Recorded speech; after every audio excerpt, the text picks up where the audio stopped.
The Nielsen ratings for Disney's Ahsoka show have been released up to episode 4, and the data is quite telling for how fans feel about the series. While Ahsoka was being hailed, albeit for a brief time, as the show that would save Star Wars, the ratings tell a different story.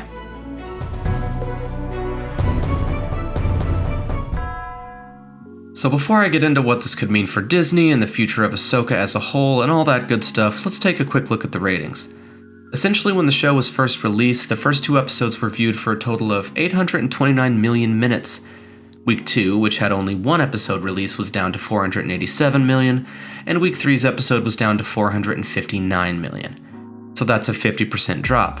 But you might be hearing this and thinking, but Cletus, Week 1 had 2 episodes, double the runtime, double the minutes, right? Well, sure, it's true that there were 2 episodes, so you're seeing the viewership for both, but that doesn't mean this data isn't telling.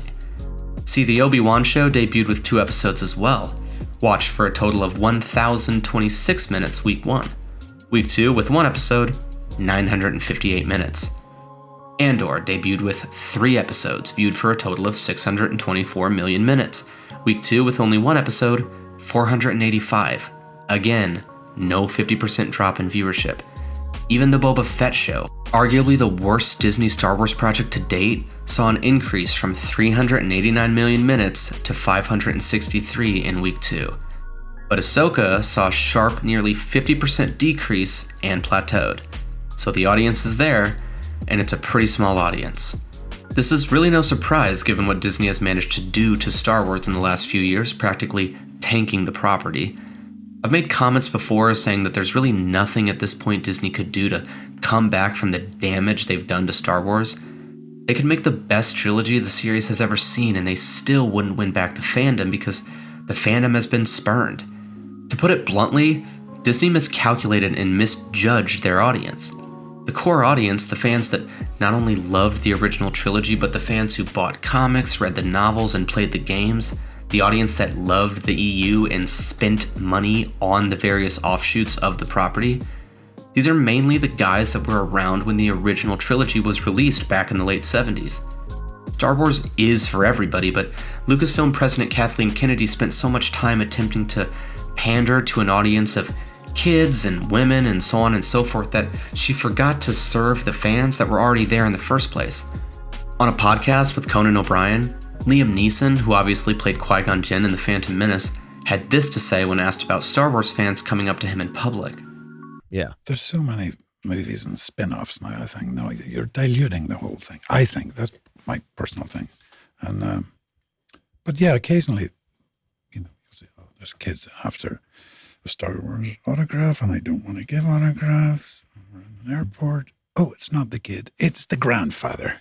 There he is. Or the dad. It's obviously nothing against women or kids or whoever wants to love Star Wars.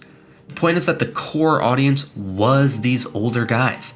These were the guys who dove into the EU and supported the property, the reason it became so successful in the first place. I harken back to a comment I received on one of my recent videos about this topic. It read something like, "Have you even seen episode 5 of Ahsoka? It's so good. How can you not like the show? You probably haven't even seen episode 5. At the time, I admit I hadn't. I have now, but that's not the point. The point is, have we been trained by the likes of streaming services like Disney Plus that we shouldn't pass judgment on a show until we're 4+ hours into it? Must I watch 5 entire episodes of a show just to enjoy it? Should I waste 4 hours of my life waiting for a payoff that's only a couple minutes long?" It's comments like that that honestly prove my point. I've been around long enough to know I should be at least sufficiently entertained enough in the first episode to encourage me to continue on. I'm not so desperate to enjoy a show that I have to force myself to watch 4 hours of it just to come to a decision. Shows like One Piece remind me of what a TV show should be. By the midpoint of the first episode, I know who all the characters are, I know the plot, I know what I'm getting into, and I enjoyed the ride. In watching the first few episodes of Ahsoka, I felt as if I was experiencing some form of the Mandela effect, where articles were coming out left and right about how great the show was, and I'm sitting there trying to understand what I missed. As if the nature of many of these Disney Plus shows has trained people to stick it out till the end. It's a slow burn. God, I'm so tired of that phrase.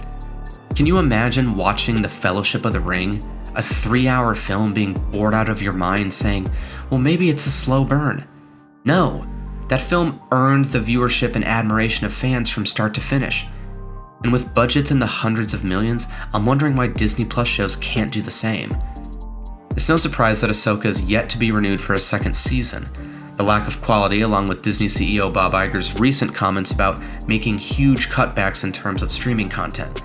Disney Plus is losing money hand over fist, and in a recent interview with CNBC, Iger discussed the fact that they overproduced too much Marvel and Star Wars content, had some creative misses, and would be pulling back as part of a, quote, cost containment initiative. While this may be a small step in the right direction, I find it hard to believe that there's anything left in terms of success for Disney Star Wars. I really love making these and I'd like to keep making them, so please subscribe and like the video. If you love this sort of content, consider becoming a member. See you in the next one.